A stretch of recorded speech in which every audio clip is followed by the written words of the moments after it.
Bonjour Ghislain. Ça va? Oui. Oui. Alors, bienvenue en fin de compte dans notre deuxième épisode sur notre balado sur les ondes solidaires. Aujourd'hui, c'est notre deuxième épisode, deuxième pratique. On est un petit peu plus bon. Tu es encore autant stressé que tantôt? Moins stressé. Moins stressé, OK. Fait que donc, on va dire bonjour à notre invité. Alors, bonjour Jean-Claude. Bonjour. Comment ça va? Ça va très bien. Fait que, tu es stressé, toi? Un peu. C'est mon Ouais, hein? premier podcast. Fait que, on va essayer de te mettre à l'aise, là, et tout ça. Et que, comme je te dis, on y va bien smooth, bien tranquille. Parfait. Tu veux-tu, pour ceux qui nous écouteraient quelque part, te présenter, te dire qui t'es qui, qu'est-ce que tu fais? Je m'appelle Jacqueline Petit. Je suis nouvellement le président du conseil d'administration du Centre de solidarité internationale Corcovado à Rwanda. J'ai 42 ans. Je suis le père de 4 enfants.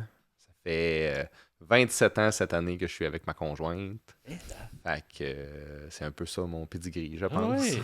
Puis, ça fait combien de temps que tu es avec, mettons, investi comme président? Ben, investi dans le CA du CSI?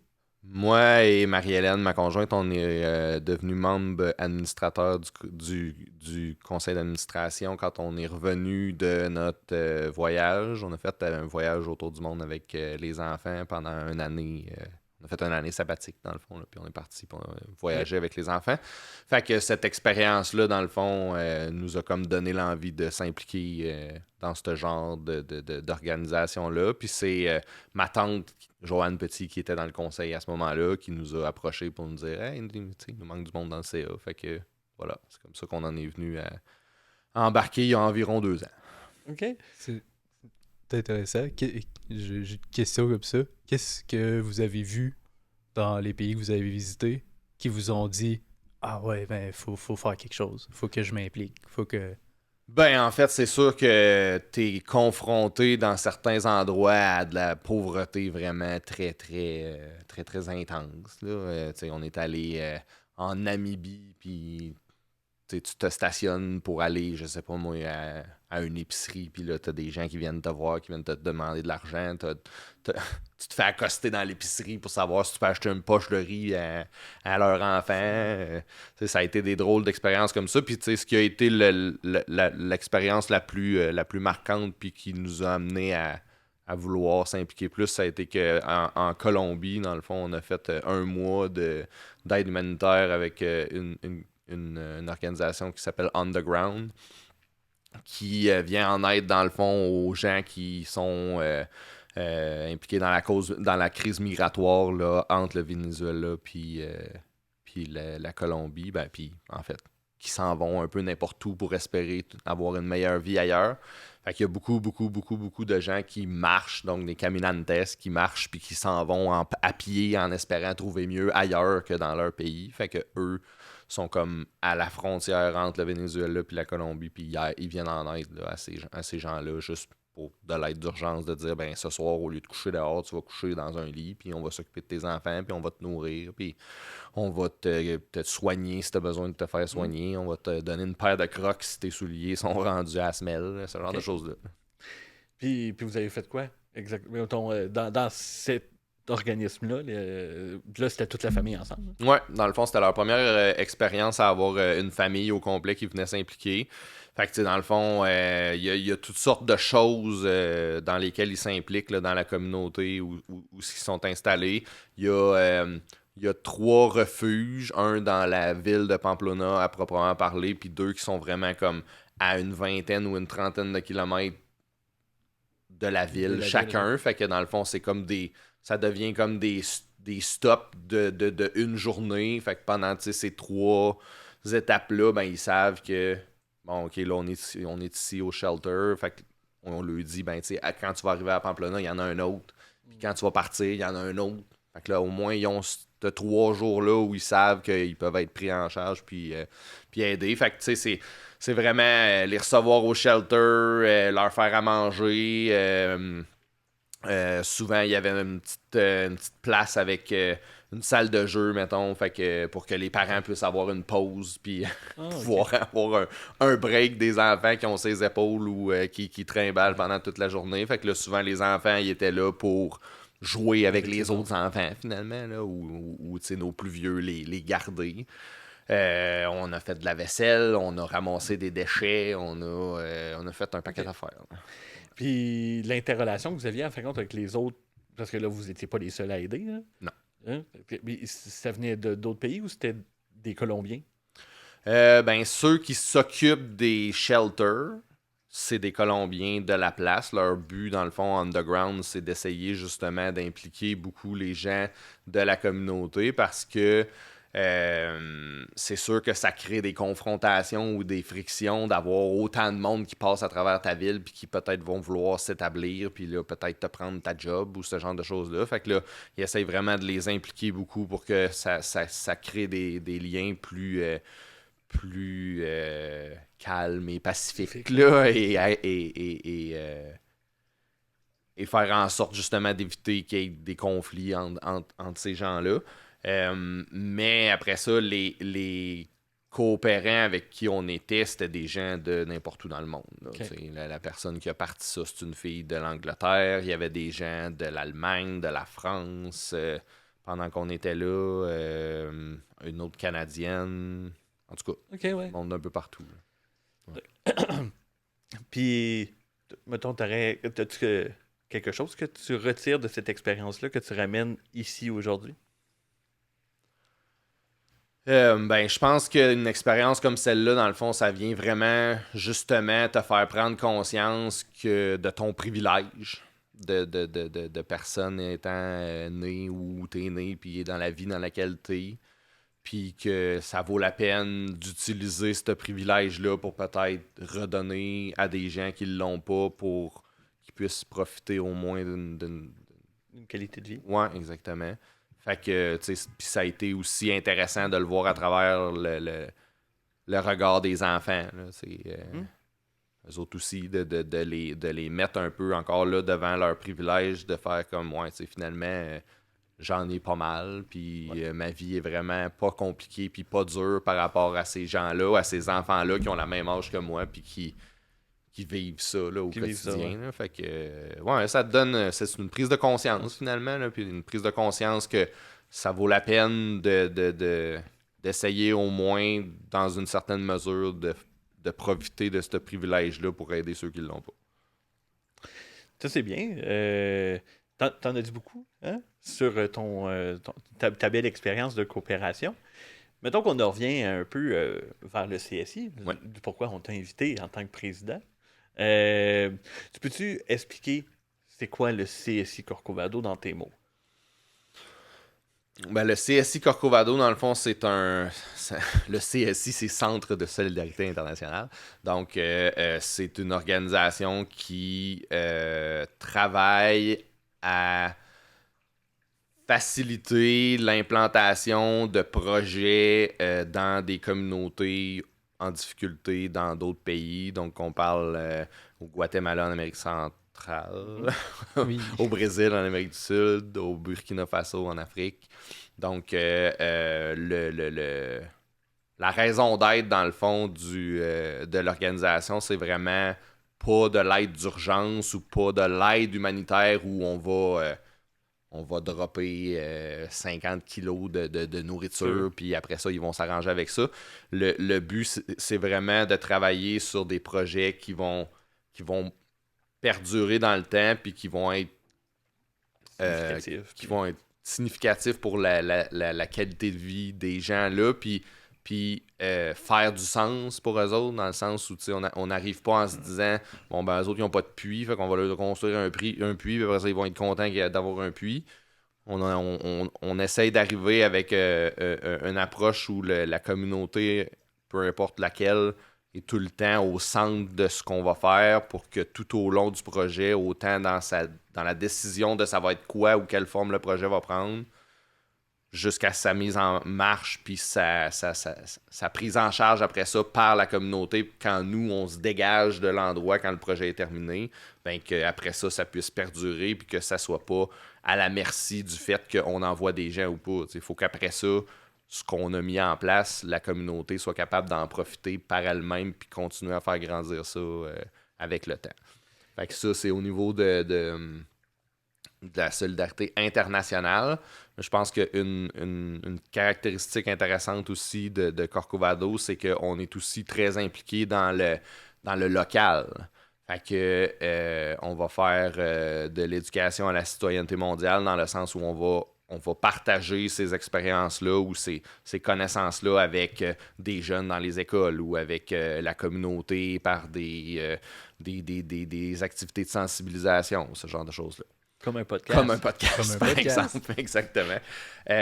Puis, ben, tu sais, on est propriétaire du bâtiment qui est au coin de la Gamble et de l'avenue Dallaire à Rouyn-Noranda, dans laquelle on a une boutique dont les ventes servent à faire perdurer l'organisation, là, puis aller chercher des fonds de façon plus autonome que de tout le temps être à la merci des dons ou des politiques. Des politiques, ouais, tu sais, là, de ce temps-là, on le voit beaucoup, qu'il y a beaucoup de coupures dans tout ce qui est aide humanitaire, aide internationale et tout ça. Fait que nécessairement, ben, si t'es complètement à la merci de tout ça, puis que 90% de ton budget dépend de si le gouvernement va te donner ton argent l'année prochaine, ben là, l'année que c'est pas le cas, ben là, tu te retrouves à pas pouvoir continuer à avancer. Là. Ou pas pouvoir supporter les projets Aussi. qu'on supporte. Ouais. Puis là, tu as fait une belle description de CSI Corcovado dans ces 3 grandes branches d'exercice. Y a-t-il quelque chose là-dedans qui te rend fier de participer à ça? Ben, je pense que toutes ces branches-là, là, c'est sûr que, tu sais, ayant justement fait l'exercice de participer à une mission, ben pas une mission, mais tu sais, d'avoir été dans un projet d'aide humanitaire, pas d'aide humanitaire, c'est pas le bon terme, de coopération avec les gens. C'est sûr que tous les résultats ou les feedbacks qu'on reçoit des gens dans les pays par rapport à ce qu'on a comme impact dans leur vie de tous les jours, c'est sûr que ça peut être une source de fierté. Mais je trouve aussi que notre approche d'ouverture envers la différence ou avec des gens qui ont peut-être des limitations ou à la boutique ou dans les appartements qu'on loue, dans le fond, on est vraiment tout le temps dans la coopération, mais autant à l'international que dans le local. Fait que je pense que ça aussi, ça fait que notre organisation, oui, a un impact ailleurs, mais elle a vraiment aussi un impact concret à Rouyn-Noranda, à proprement parler. C'est bien dit, ça. Parce que c'est vrai qu'on a ça. Oui, on n'en a pas parlé. Non. Mais, puis, tu sais, on va se faire... Tu sais, ce balado-là va être écouté principalement par des gens qui vont probablement croiser notre boutique. Mm-hmm. Des gens qui sont déjà un peu au courant de c'est quoi la coopération internationale. Un peu, ils vont connaître un peu c'est quoi le CSI, tu sais, de base. Y a-t-il quelque chose que tu peux leur dire qui serait peut-être quelque chose qu'ils savent pas? Tu sais, ou qui sort en fin de compte de l'ordinaire... Ben, tu sais, c'est sûr que souvent, en fait, quand on parle de Corcovado aux gens, souvent, ce qu'ils savent, c'est plus la partie physique, justement. La boutique, les livres. Ah, vous vendez des livres. C'est ça. Donc, oui, on vend des livres, mais souvent, c'est que les gens ne savent pas nécessairement que le 2$, le 5$, le 20$ qu'ils achètent de livres dans leurs emplettes avant Noël ou quoi que ce soit, ben c'est tout de l'argent après ça qui est utilisé de façon concrète dans de l'aide autant dans la mission locale que ceux à l'international. C'est important de le rappeler. Hein? Oui, définitivement, parce que on n'est pas une brocante, là, puis on n'est pas un marché aux puces, puis on n'est pas un marché de livres usagés privé qui a un but lucratif, là, dans le fond. On cherche pas le profit. C'est ça, exactement. C'est que tout l'argent après ça qui est fait dans cette boutique-là est réutilisé dans la vie de l'organisation. Une fois qu'on a fait tout ce beau retour-là, est-ce qu'il y a quelque chose que tu voudrais rajouter pour décrire un peu le CSI? Tu sais, là, on est dans un local particulier en ce moment pour faire le balado. Oui. Oui, effectivement. Dans le fond, là, on est au... Je me souviens plus de l'adresse, là, 175 rue principale, à Rouyn-Noranda. Ouais, mais 173, ouais. je ne sais plus, en tout cas. Puis dans le fond, ben, c'est une drôle de coïncidence, mais quand le CSI Corcovado est passé un peu de sa version catholique, aide humanitaire, où c'était une sœur qui avait parti ça pour faire de l'aide humanitaire dans le nord du Brésil, puis que la source de revenus était les gens de Rwanda vont peut-être se souvenir de Mission Partage, là, qui était proche de l'église Immaculée Conception, dans un sous-sol où les gens allaient porter leurs meubles usagés ou tous leurs trucs, puis eux, dans le fond, ils retapaient ça, puis ils revendaient les meubles, puis le profit qui était fait, dans le fond, servait encore là un peu dans la même optique de source de revenus. À un moment donné, ils se sont rendus compte que ça s'essoufflait, puis qu'ils recevaient moins de dons, il y avait moins de bénévoles qui étaient capables de réparer, puis tout ça. Fait qu'ils ont comme voulu donner un second souffle. Puis ils se sont établis dans le local ici, puis dans le sous-sol du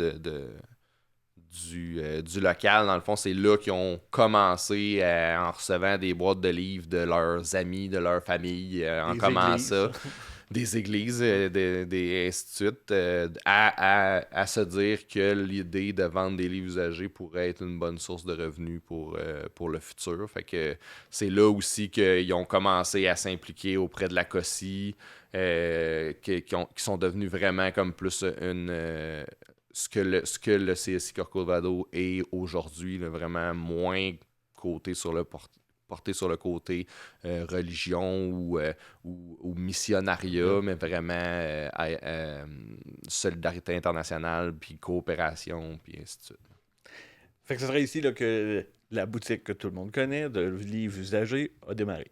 Ouais, exactement. Dans le sous-sol ici, c'est ça qu'on disait tantôt. Ouais. Là, dans le fond, moi, c'est des gens de ma famille, là, René Gauthier, Denis Gauthier, qui étaient impliqués pas mal dans le CSI Corcovado à ce moment-là. Puis, moi, j'étais un grand lecteur, fait qu'il y a beaucoup de mes livres que j'ai achetés ici quand j'avais, je sais plus, là, 17, 18, 19 ans, j'imagine, là, quelque chose comme ça.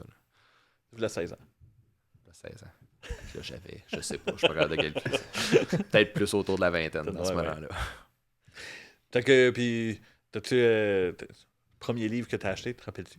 Oui, dans le fond, j'ai acheté la trilogie du Seigneur des Anneaux, entre autres, ici.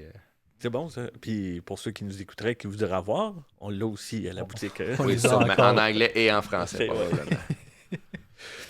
Fait que donc, on t'a invité pour parler en fin de compte du CSI Corcovado. Puis on a 4 grands thèmes cette année à aborder dans les JQSI.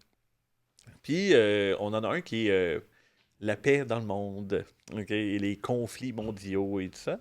Fait que donc, mettons que je vous pose la question, vous pouvez répondre toutes les deux si vous voulez. Là.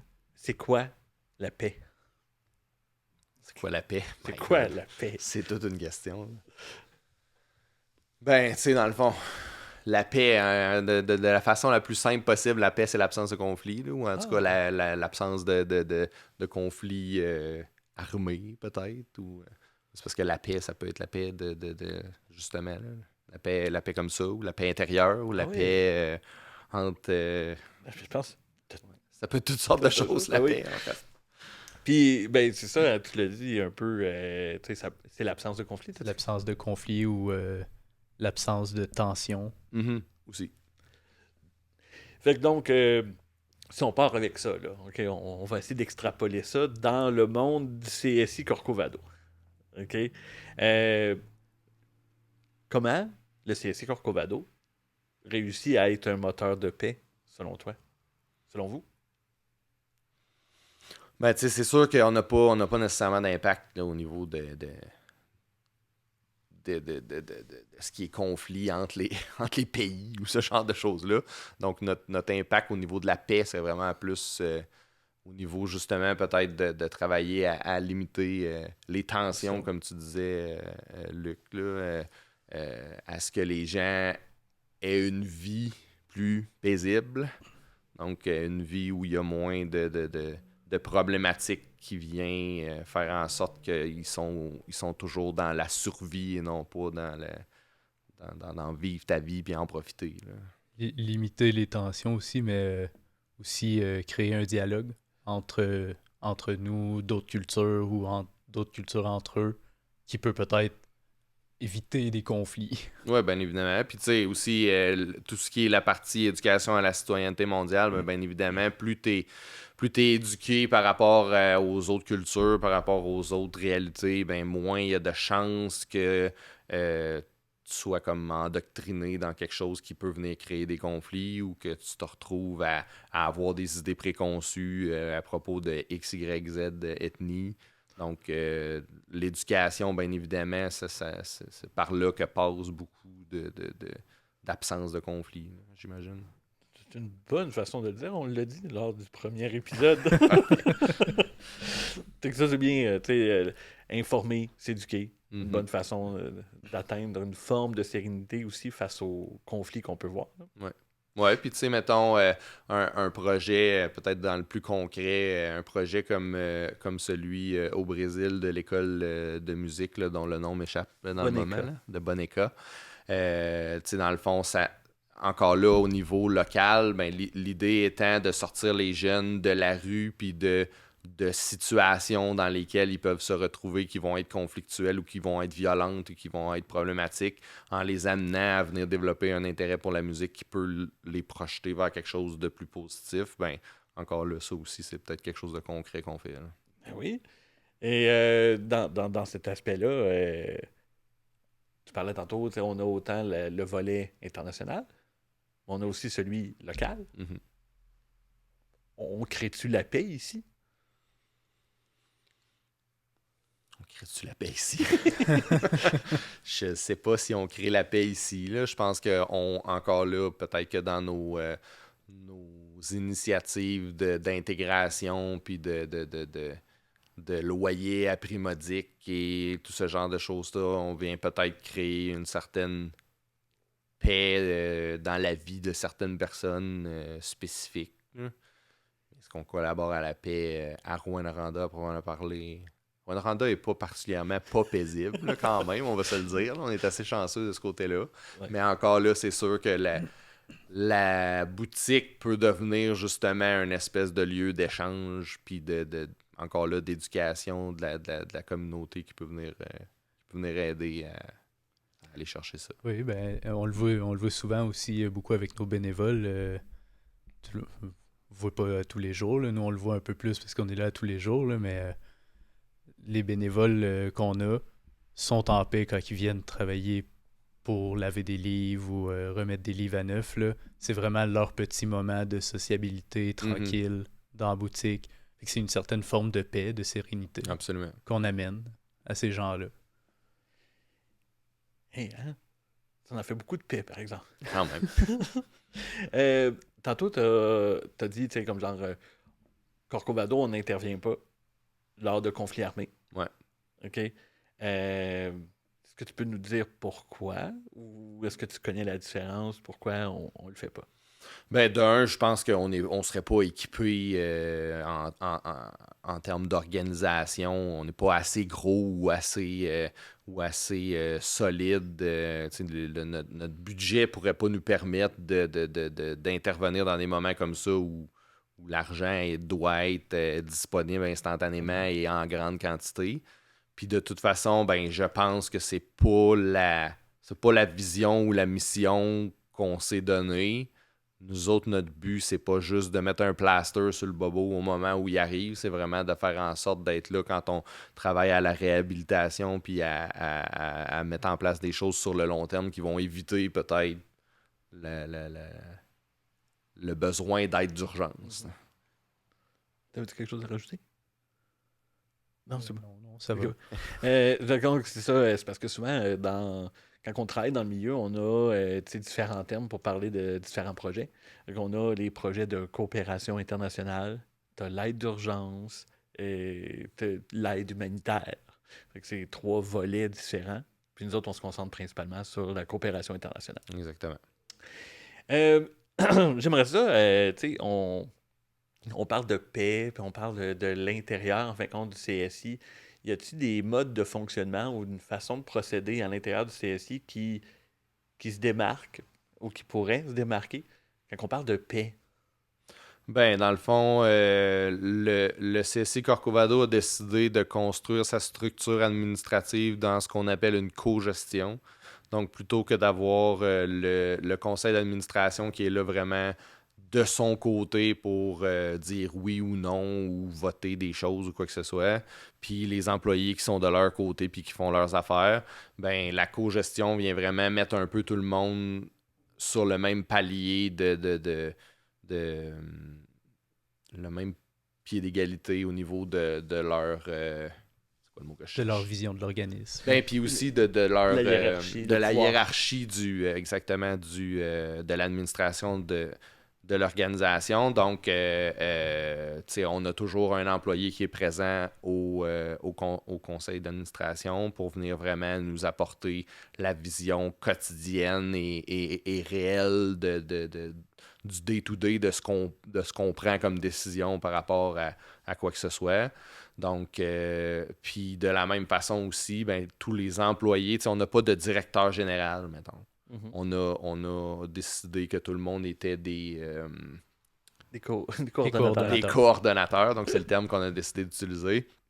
Donc, plutôt que d'avoir une personne en haut qui est le directeur, qui est en haut de la hiérarchie, puis d'autres gens qui s'occupent de certains créneaux, puis qui sont sous la responsabilité de cette personne-là, ben tout le monde est encore là sur le même palier hiérarchique, puis travaille ensemble en ayant chacun un focus spécifique pour l'organisation. Donc, que ce soit les opérations à proprement parler là, de la boutique ou de l'administratif et tout ça. Après ça, la coopération internationale. Après ça, l'éducation à la citoyenneté mondiale. Puis, ben, nécessairement, ces personnes-là, en étant toutes sur le même pied d'égalité, ben, doivent vraiment coopérer, travailler ensemble, se supporter l'un l'autre dans leur Dans leur tâches domaine quotidiennes, respectif. là. Ouais, exactement.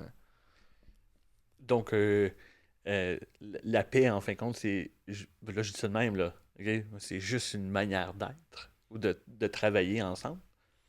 Ben oui, nécessairement. C'est sûr que encore là, ça veut pas dire que d'avoir cette structure-là vient avec une absence totale de conflit. Là. C'est pas tout le temps des papillons puis des lunettes fumées. Là.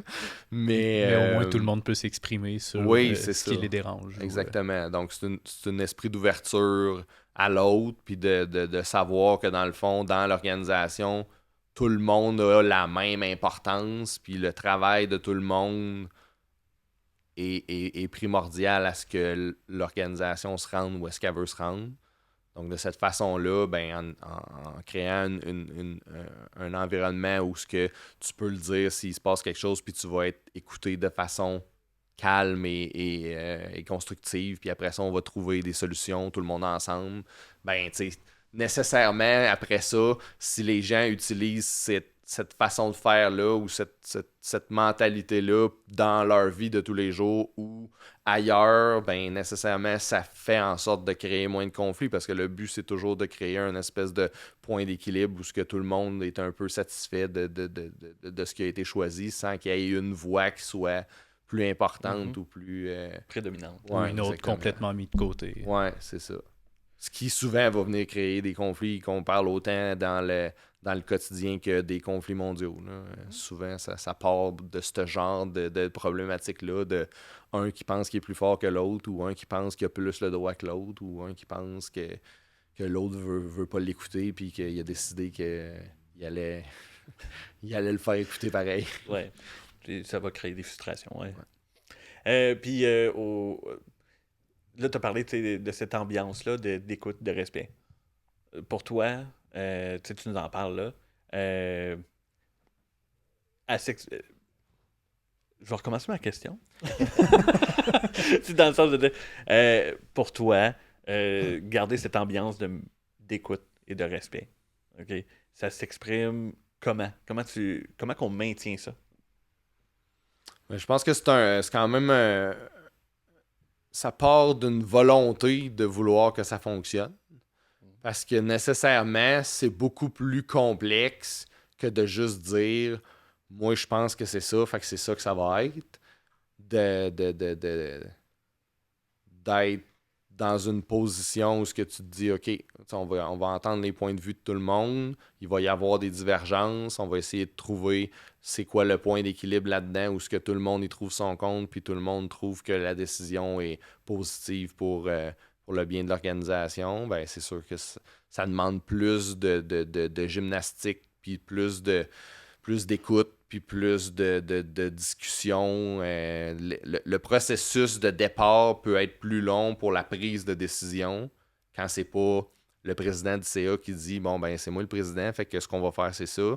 S'il faut que tu prennes le temps d'écouter chacun des membres, chacun des employés, des fois chacun des bénévoles, des fois chacun des gestionnaires de projet, puis devoir à trouver une solution qui plaît à tout le monde, ou en tout cas qui déplaît au moins de monde possible, parce que ça reste qu'au final, ça se peut que la décision qui soit prise soit pas celle qui aurait été la préférée de tout le monde.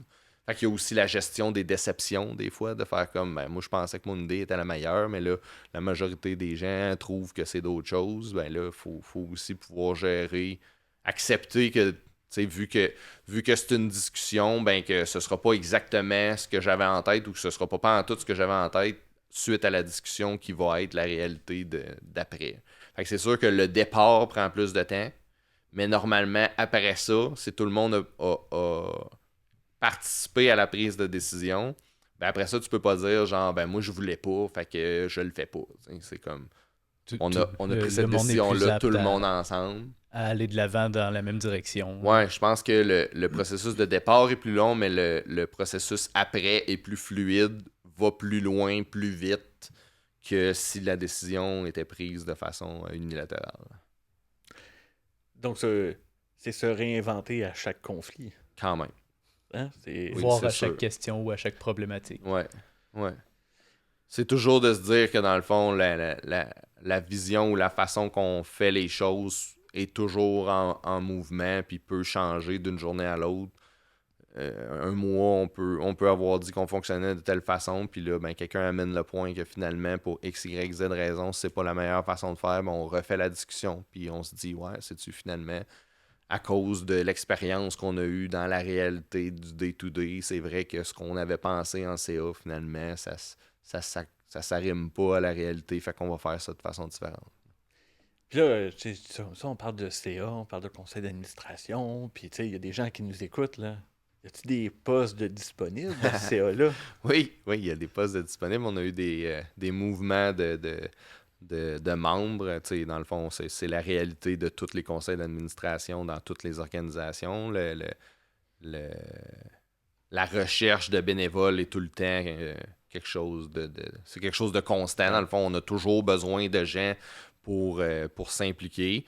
Fait que présentement, on a 2 postes d'administrateurs qui seraient à pourvoir. Fait que c'est sûr que s'il y a des gens qui se reconnaissent dans ce qu'on a dit, puis qui sont intéressés à participer à la vie de cette organisation-là, ben, bien évidemment, ils sont les bienvenus de nous contacter. Ben oui, s'ils veulent participer à la paix, comme tu l'as dit. Voilà, exactement.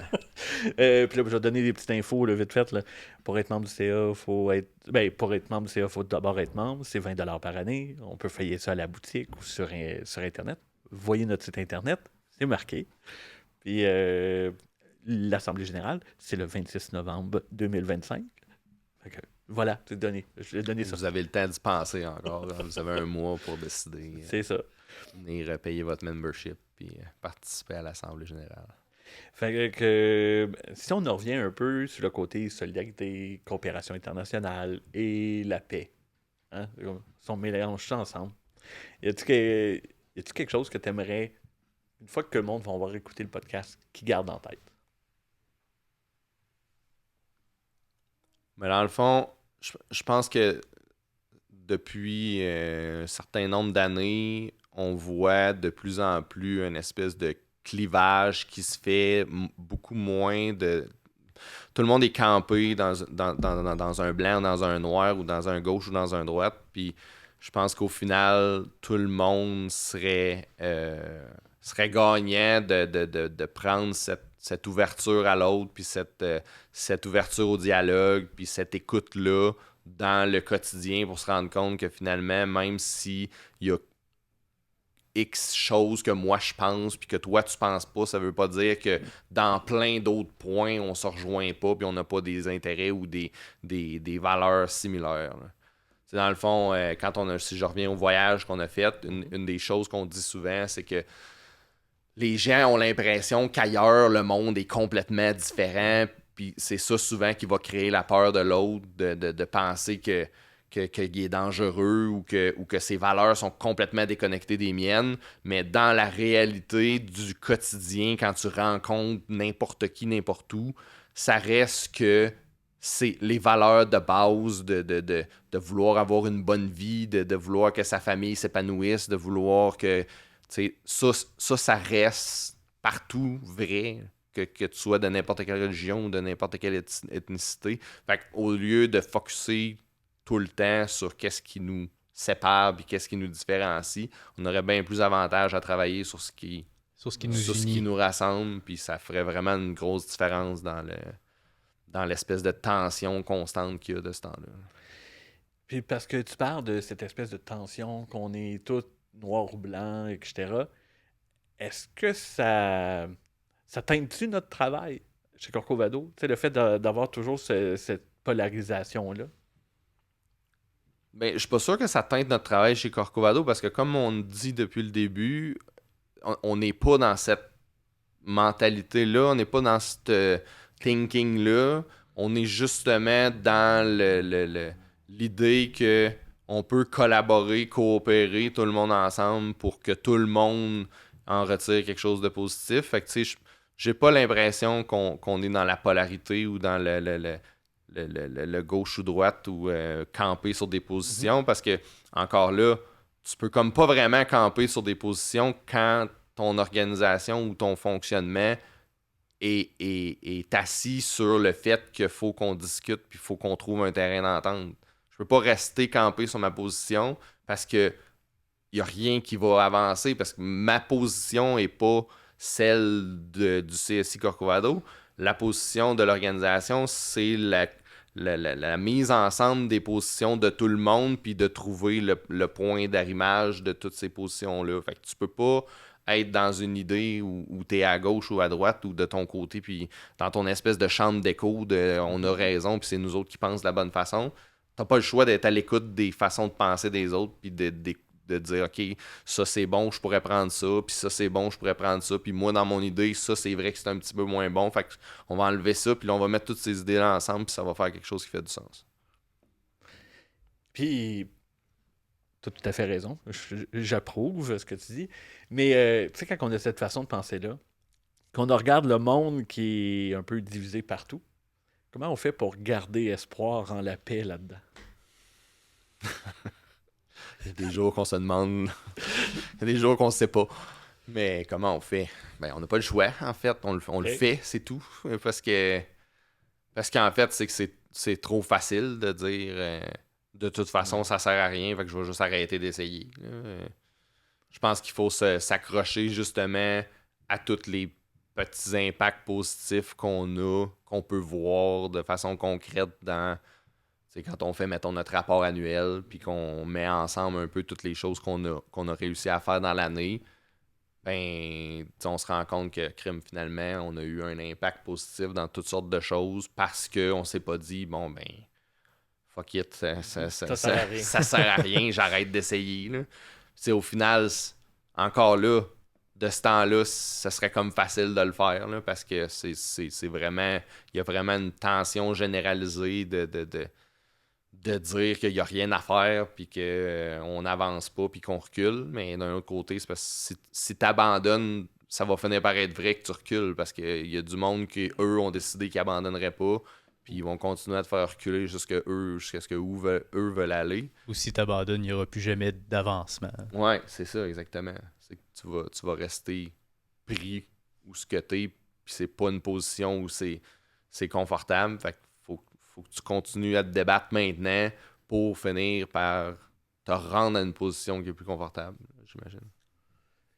Ben, t'imagines bien. Je pense que oui. Je pense que ta réponse est bonne. Là. Puis, tu sais, on arrive tranquillement à la fin de nos grandes questions. Là. Mhm. OK? Mais y a-t-il quelque chose que tu veux peut-être rajouter par rapport à ça, que tu voudrais que le monde sache, connaisse?